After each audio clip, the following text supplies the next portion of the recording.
I closed an $18 million deal and rushed home to surprise my wife. Instead, I found her in our bed with my former best friend. I didn't scream. I didn't fight. I took photos and walked out. By sunrise, she had nothing. No money.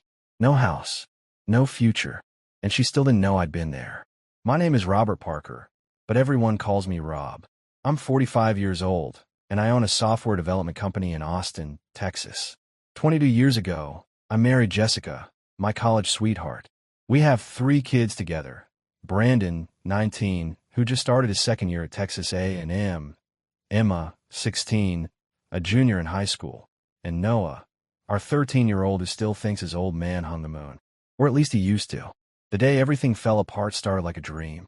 I was in Seattle, closing the biggest deal of my career. 3 years of development, countless all-nighters, and more coffee than any human should consume had led to this moment. TechCore Industries wanted to license our enterprise security software for $18 million. $18 million. The kind of money that changes lives, that sets up college funds and retirement accounts, that finally lets you breathe. When their CEO signed the contract, I felt something I hadn't felt in years. Pure, uncomplicated joy. My business partner shook my hand, so hard I thought he'd dislocate my shoulder. The champagne flowed, the congratulations echoed off the walls of their boardroom, but all I could think about was Jessica. I called her immediately. The phone rang 4 times before going to voicemail. "Hey babe, you won't believe what just happened," I said, unable to keep the excitement out of my voice. "Call me back when you get this." I tried again an hour later. Same result.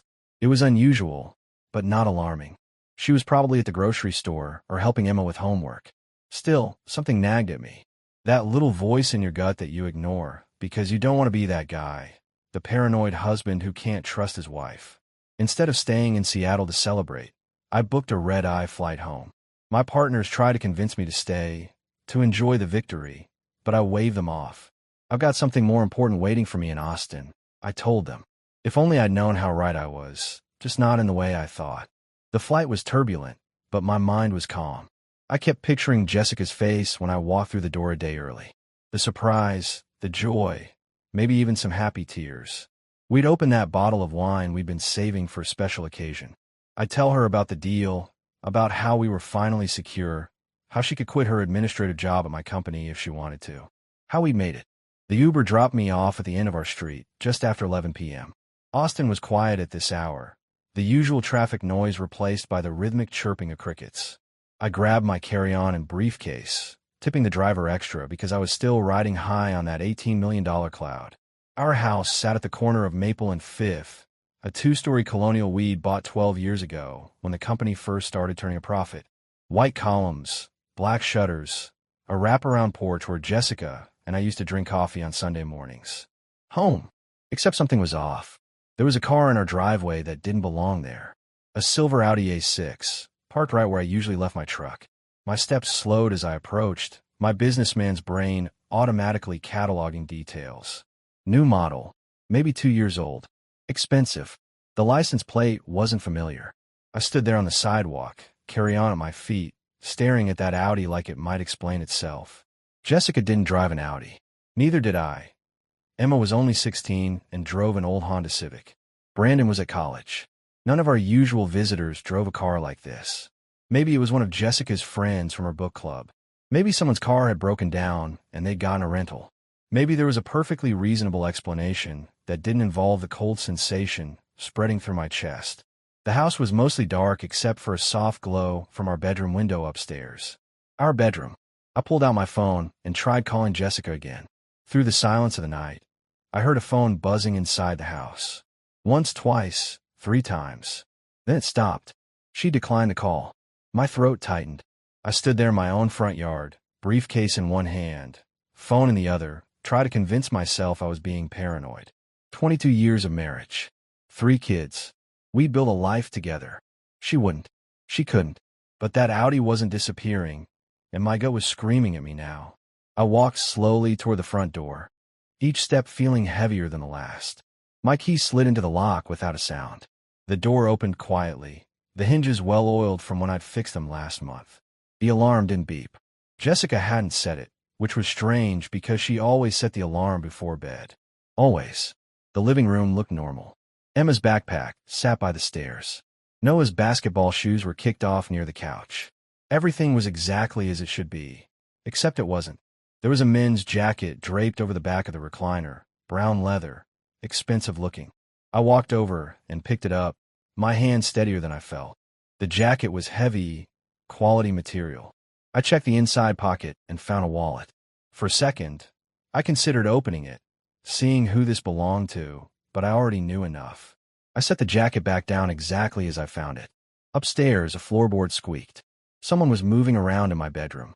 I stood at the bottom of the stairs, looking up into the darkness of the second floor. Every instinct told me to charge up there, flip on the lights, and confront whatever was happening. But something held me back. Maybe it was the businessman in me, the part that always calculated risks before making a move. Maybe it was fear of what I'd find.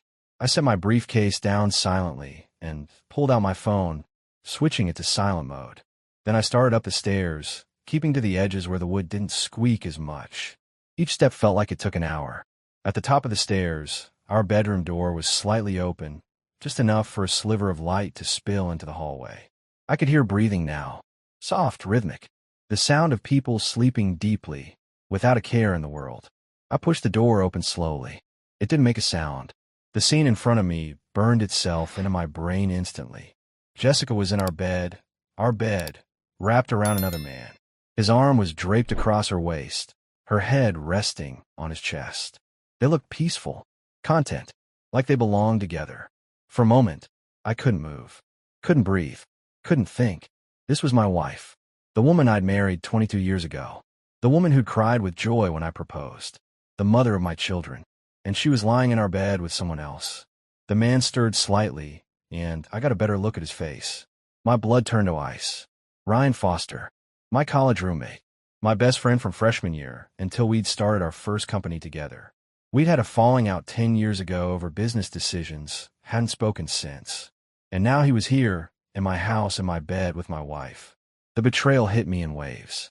It wasn't just Jessica. It was both of them. Two people I trusted completely. Two people who'd meant everything to me at different points in my life. My hand tightened around my phone. Every muscle in my body wanted to explode, to throw Ryan out the window, to scream until my throat was raw. But I didn't. Instead, I raised my phone and took a picture. The flash was off, but the image captured everything. Another picture. Then one more.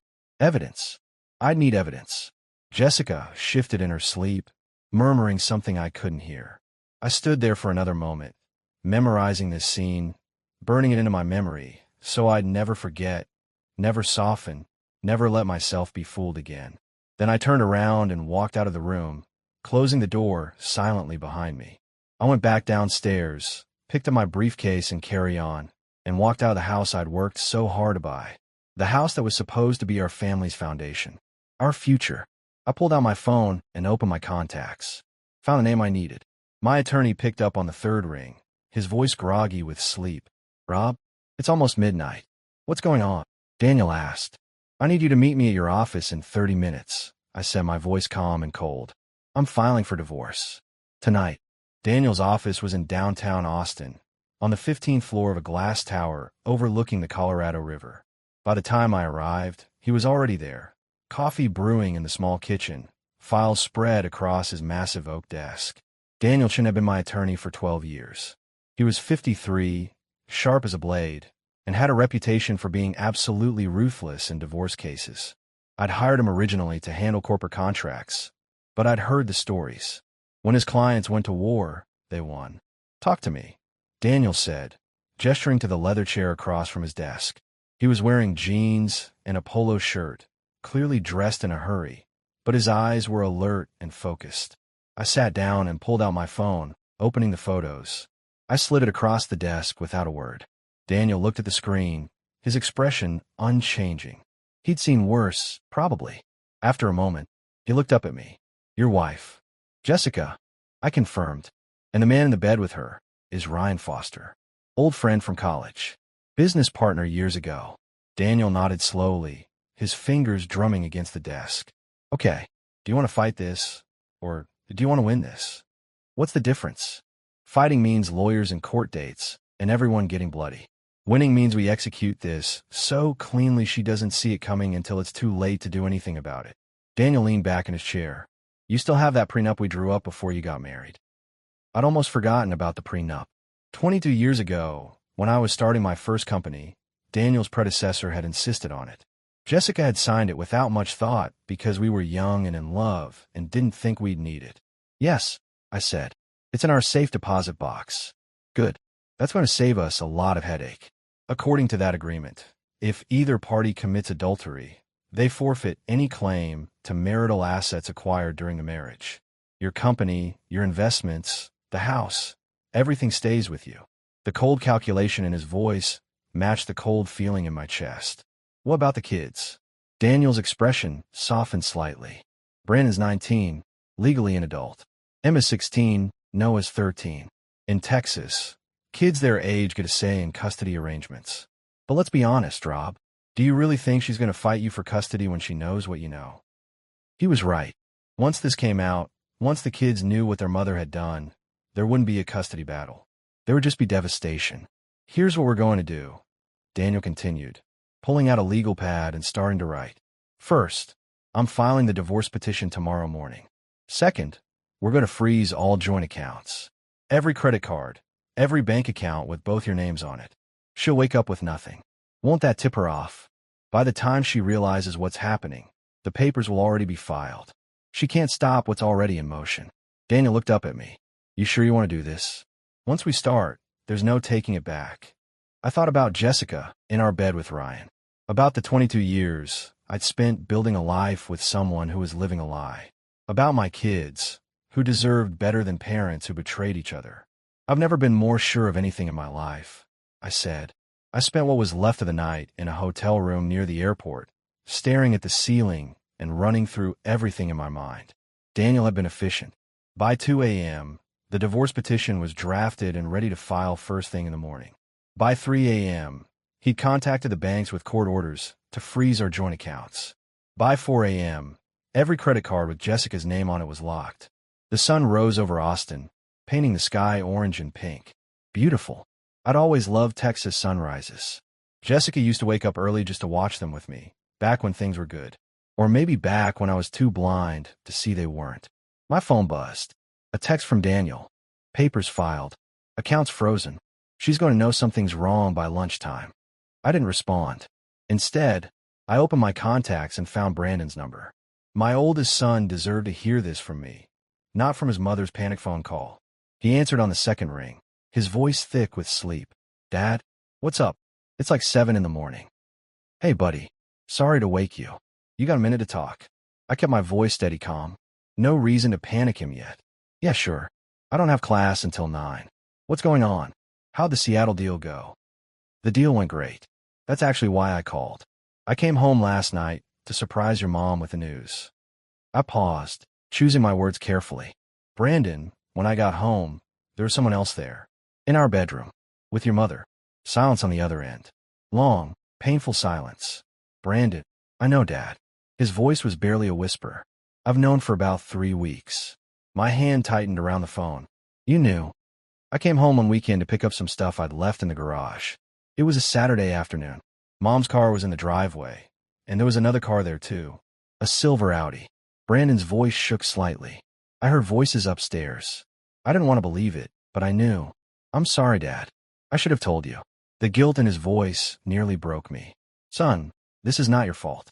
You hear me? None of this is on you. I just kept thinking maybe I was wrong. Maybe there was an explanation. And then I thought about Emma and Noah, and how it would destroy them if it was true. He let out a shaky breath. Who was it? The guy she was with. Ryan Foster. You probably don't remember him, but he was my business partner years ago. We had a falling out. Jesus. Brandon was quiet for a moment. What are you going to do? Already did it. Filed for divorce this morning. Your mother's going to find out today that all the accounts are frozen. The house is going on the market. It's over, Brandon.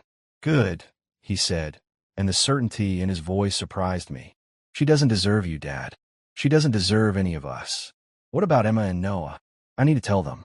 Today. Before Jessica spins this into something it's not. I rub my eyes, exhaustion catching up with me. Can you come home? I could use the backup. I'm already packing, Brandon said. I'll be there in 3 hours. By noon, I was back in Austin, parked down the street from our house. Brandon sat in the passenger seat, his jaw tight with anger. We'd spent the drive from College Station talking through everything, and with each mile, I'd watched my son transform from a confused kid into a man who understood betrayal. You ready for this? Brandon asked. No, but it's gotta happen. I opened the car door. Let's go get your brother and sister. We walked up to the house together. The silver Audi was gone now, Ryan having slithered away sometime during the night. I used my key to open the front door. Jessica was in the kitchen, still in her bathrobe, coffee cup in hand. She looked up when we walked in, and her face went pale. Rob, you're home. I didn't expect you until tomorrow. Her eyes darted to Brandon, then back to me. When did you get in? Last night, around 11. I kept my voice level, emotionless. Imagine my surprise when I found Ryan Foster in our bed. The coffee cup slipped from her hand and shattered on the tile floor. Rob, I can explain. Don't. Brandon cut her off, his voice hard. Just don't, Mom. Jessica's eyes filled with tears. Brandon, honey, you don't understand. Your father was never home. I was lonely. Ryan and we just reconnected at the reunion, and... Save it, I said. I didn't come here to listen to excuses. I came to tell you that I've filed for divorce. As of this morning, every joint account is frozen. Every credit card in your name is canceled. The house is going on the market next week. Her face went from pale to red. You can't do that. This is my house, too. Actually, I can. Read the prenup you signed 22 years ago. The one that says if either of us commits adultery, we forfeit all rights to marital assets. I pulled out my phone and showed her one of the photos I'd taken. This counts as adultery. Jessica stared at the photo, her hand covering her mouth. Then she looked at Brandon. You knew about this? Yeah, Mom. I knew. I've been carrying that weight for 3 weeks, trying to figure out what to do. Brandon's voice was bitter. Guess Dad figured it out for both of us. Where are Emma and Noah? I asked. Emma's at volleyball practice. Noah's at school. Jessica's voice trembled. Rob, please. We can work through this. 22 years of marriage, 3 kids. You can't just throw that away. I'm not the one who threw it away, I said quietly. You did. The moment you brought Ryan Foster into our bed. The front door opened, and Emma walked in, her volleyball bag slung over her shoulder. She took one look at all of us and stopped. What's going on? This was the moment I'd been dreading. Telling my 16-year-old daughter that her mother had betrayed our family. But she deserved the truth. Emma, honey, we need to talk, I began. 3 days after I'd walked out of that house, Jessica's world started collapsing. I knew because Daniel kept me updated on every single development, and honestly, watching it unfold felt like justice being served on a silver platter. She tried to use the Visa at Target this morning. Daniel told me over the phone. Declined. Then she tried the MasterCard at a gas station. Also declined. She called me around noon, screaming about how you can't do this to her. What did you tell her? That she should have thought about that before sleeping with your ex-business partner. Daniel chuckled darkly. She hung up on me. Also, the eviction notice gets delivered today. I was staying in a furnished apartment downtown, close to my office. Brandon had moved in with me temporarily, taking online classes so he could be around. Emma and Noah were still at the house with Jessica, but they spent most of their time at friends' places or with me. The look in Emma's eyes when she'd learned the truth had broken something inside me, but she'd been strong. Stronger than I'd expected. My phone buzzed with a text from Emma. Mom's freaking out. Some guy just delivered papers about the house. She's crying and yelling. Can I come stay with you and Brandon? I texted back immediately. Pack your stuff. I'll pick you up in 20 minutes. When I pulled up to the house, Emma was already waiting on the porch with 2 suitcases. Jessica appeared in the doorway, her face blotchy from crying, still wearing the same clothes she'd had on yesterday. You can't take her, Jessica said, her voice raw. She's my daughter too. Emma turned to face her mother. I'm 16, Mom. In Texas, I get to choose where I live.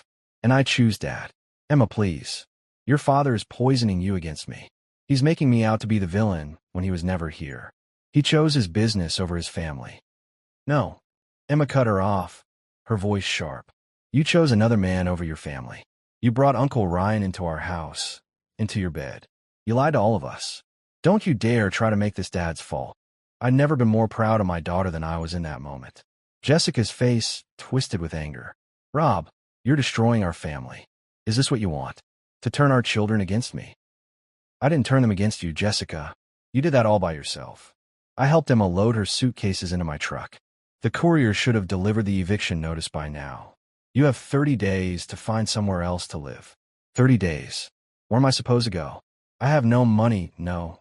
She stopped, realization dawning on her face. You froze everything. The credit cards, the bank accounts, all of it. That's right. You want to know why? Check the prenup you signed. The one that says if either of us commits adultery, we forfeit all claims to marital assets. The house is mine. The money is mine. The business is mine. You get nothing. This is illegal. I'll sue you. You'll lose, I said calmly. Daniel's the best lawyer in Austin, and we have evidence. Photos, dates, times. Your affair with Ryan has been going on for months, hasn't it? Maybe longer. Jessica's silence was answer enough. Have Ryan help you find a place, I said, climbing into my truck. After all, he's the one you chose. As we drove away, Emma looked back at the house one last time. Is it weird that I don't feel bad for her? No, honey, I said quietly. It's not weird at all. A week after I'd filed for divorce, Ryan Foster finally worked up the courage to contact me. Not a phone call, not even a text. He sent an email to my work address at 2 in the morning, like a coward. Rob, we need to talk. What happened wasn't planned. Jessica and I reconnected at the college reunion 6 months ago, and things just developed from there. I never meant to hurt you. Can we meet? I stared at that email for a full minute, feeling my blood pressure rise with each passing second. Never meant to hurt me. As if sleeping with my wife in my bed was some kind of accident. I forwarded the email to Daniel with a simple message. Can I use this as additional evidence? His response came back within minutes. Absolutely. He just admitted to a 6-month affair in writing. Keep him talking. So I replied to Ryan, fine. Lou's Diner on 6th Street. Tomorrow at noon. Come alone.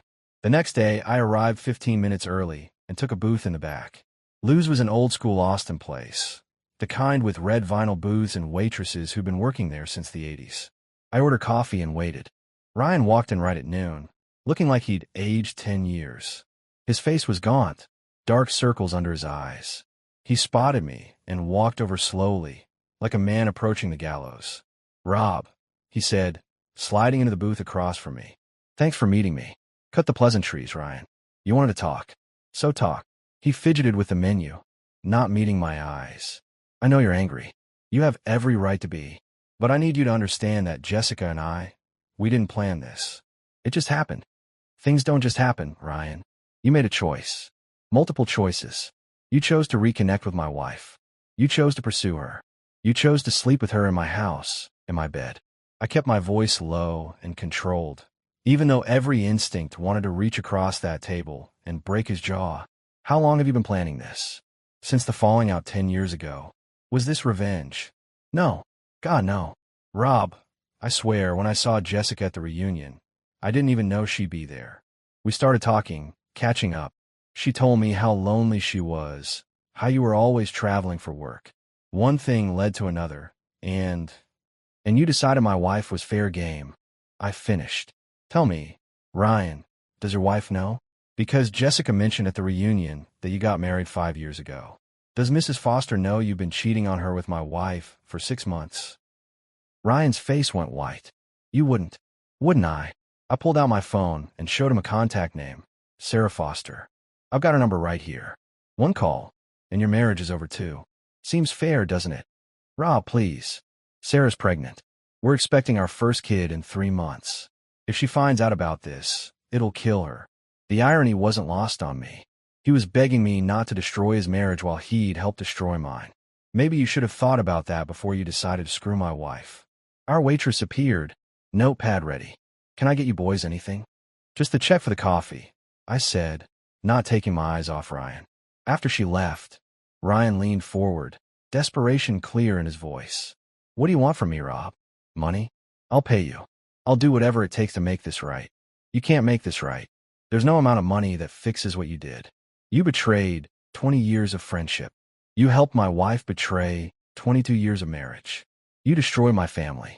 I stood up, throwing a 20 on the table. Stay away from Jessica. Stay away from me. Stay away from my kids. If I see you anywhere near us, I'm calling Sarah and telling her everything. And then I'm going to make sure your business partners know exactly what kind of man you really are. Ryan's face went from white to gray. You'd ruin my career over this. In a heartbeat, I said, consider yourself lucky. I'm giving you a warning. I walked out of that diner feeling lighter than I had in days. Ryan Foster was out of my life for good. 4 months had passed since I'd walked out of that house and found my wife in bed with Ryan Foster. 4 months of lawyers, paperwork, and rebuilding my life piece by piece. The divorce was finalized 3 weeks ago. Jessica got nothing, just like the prenup stipulated. The house sold for above asking price. My company was thriving with the TechCore deal bringing in steady revenue. I'd moved into a new place in West Lake Hills, a modern house with floor-to-ceiling windows overlooking the hill country. Brandon had his own room for when he came home from college. Emma and Noah had their rooms too, decorated exactly how they wanted them. It was a fresh start for all of us. I was in my home office on a Saturday afternoon, reviewing quarterly reports when the doorbell rang. Emma was out with friends. Noah was at basketball practice. Brandon was at college. I wasn't expecting anyone. Through the front door's glass panel, I saw her. Jessica. She looked thinner than I remembered, her clothes hanging loosely on her frame. Her hair was pulled back in a simple ponytail, no makeup, dark circles under her eyes. For a moment, I considered not opening the door, but curiosity won out. I wanted to know what could possibly bring her here after everything that had happened. I opened the door, but didn't invite her in. What do you want, Jessica? Rob, please. I need to talk to you. Just 5 minutes. Her voice was different, smaller somehow. The confident woman I'd married had been replaced by someone I barely recognized. You've got 3 minutes. Talk. She looked past me into the house, seeing the life I'd built without her. Nice place. The kids told me you'd moved. 2 minutes and 50 seconds. Jessica's eyes filled with tears. I made a mistake. The biggest mistake of my life. I threw away 22 years of marriage, destroyed our family. And for what? Ryan left town 2 months ago. Didn't even say goodbye. He just disappeared. She wiped at her eyes with the back of her hand. I'm living in a studio apartment in Pflugerville. I got a job as a receptionist at a dental office. I can barely afford rent. And you're telling me this because... I kept my voice flat, emotionless. Because I want you to know I understand now. I understand what I lost. What I threw away. She took a step closer. Rob, I know I don't deserve it, but I'm asking for another chance. We built a life together. We have 3 kids. Doesn't that mean anything? I looked at this woman who'd shared my life for over 2 decades, and I felt nothing. No anger, no sadness, no lingering love. Just emptiness where she used to be. You want to know what you lost? I said quietly. You lost a husband who would have done anything for you. Who worked 80-hour weeks to give you the life you wanted. Who loved you completely and trusted you absolutely. I pulled out my phone and showed her a photo. This is what you traded it for. A 6-month affair with a man who ran away the moment things got complicated. Jessica stared at the photo, the same one I'd taken that night. I know. I see it every time I close my eyes. Rob, please. No. I cut her off. You made your choice. You chose Ryan over your family. You chose temporary excitement over permanent commitment. And now you have to live with that choice. I stepped back, my hand on the door. The kids have my number. If they want to see you, that's their decision. But you and me, we're done. We were done the moment you brought another man into our bed. Rob, wait. Goodbye, Jessica, I said, and closed the door. I watched through the window as she stood there for a long moment, shoulders shaking with silent sobs. Then she turned and walked back to an old, beat-up Honda Civic parked at the curb. Not the luxury SUV she used to drive. Not the life she used to have. She'd made her choice. Now she was living with it. 9 months after the divorce was finalized, I found myself at a charity gala in downtown Austin. My business partner had dragged me there, insisting I needed to get out more, meet people, start living again instead of just working. You can't hide in your office forever, Rob, he'd said. You're 45, not 80. There's still life to be lived. So there I was, in a suit and tie, making small talk with potential clients and donors, when I saw her across the room. She was talking to a group of people near the bar, laughing at something someone had said. She had dark hair cut in a short, stylish bob. And when she smiled, her whole face lit up. "That's Claire Montgomery," my business partner said, noticing where I was looking. "She runs a nonprofit that provides tech education to underprivileged kids. Smart as hell and single. Divorced about 2 years ago. I'm not looking for her." Yeah, you're not ready. I've heard it all before." He gave me a gentle push. "Go talk to her anyway. What's the worst that could happen?" So I did. I walked over, introduced myself, and we started talking. About our nonprofit, about my company, about everything and nothing. The conversation flowed easily, naturally. No forced pleasantries, no awkward silences. Just two people connecting. "So what brings you to these things?" Claire asked, sipping her wine. "You don't strike me as the gala type." "I'm not. My business partner forced me to come. Said I spend too much time working and not enough time living." I smiled. "What about you?" "This is literally my job. Schmoozing donors, convincing people with money that tech education matters." She glanced around the room. "Though between you and me, I'd rather be home with a good book and my dog." "What kind of dog?" "Golden Retriever. His name is Pilot. He's the only man in my life who hasn't disappointed me." She said it lightly, but I caught the edge of old pain in her voice. "I've got 3 kids who'd probably say the same thing about me being disappointing," I said, "though they're slowly coming around." "Recent divorce. Finalized 9 months ago." "You?" 2 years. He decided our marriage was less interesting than his 25-year-old assistant. Claire shrugged. "But honestly, best thing that ever happened to me. Forced me to figure out who I was without him." We talked for another hour, exchanging stories about failed marriages and fresh starts, about kids and careers and learning to trust again. When the gala ended, I walked her to her car. "This was nice," Claire said, pulling out her keys. "I don't usually enjoy these events, but tonight was different. Would you want to have coffee sometime?" No pressure, just two people who enjoy talking to each other. She smiled. "I'd like that." 3 months later, Claire and I were dating exclusively. She'd met my kids, who actually liked her, which was a miracle in itself. Brandon approved. Emma thought she was cool. Even Noah, who'd been the most resistant to the idea of me dating anyone, admitted she was pretty okay. I wasn't rushing into anything. Neither was Claire. We both knew the value of taking things slow, of building something real, instead of just filling the empty spaces left by our ex-spouses. One evening, we were sitting on my back porch, watching the sunset paint the hill country in shades of orange and gold. Claire's head was resting on my shoulder, and for the first time in over a year, I felt completely at peace. "You know what the funny thing is?" I said. "A year ago, I thought my life was over. Thought I'd never trust anyone again, never be happy again. And now?"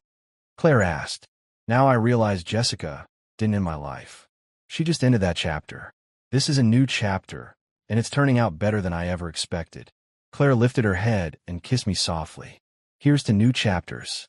I looked at this woman beside me, at the life I'd built from the ashes of my broken marriage, at my kids who were healing and growing stronger.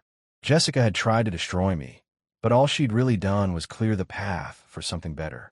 I'd won, not because I'd gotten revenge or because Jessica was struggling. I'd won because I'd survived, rebuilt, and found happiness again. And that was the best victory of all.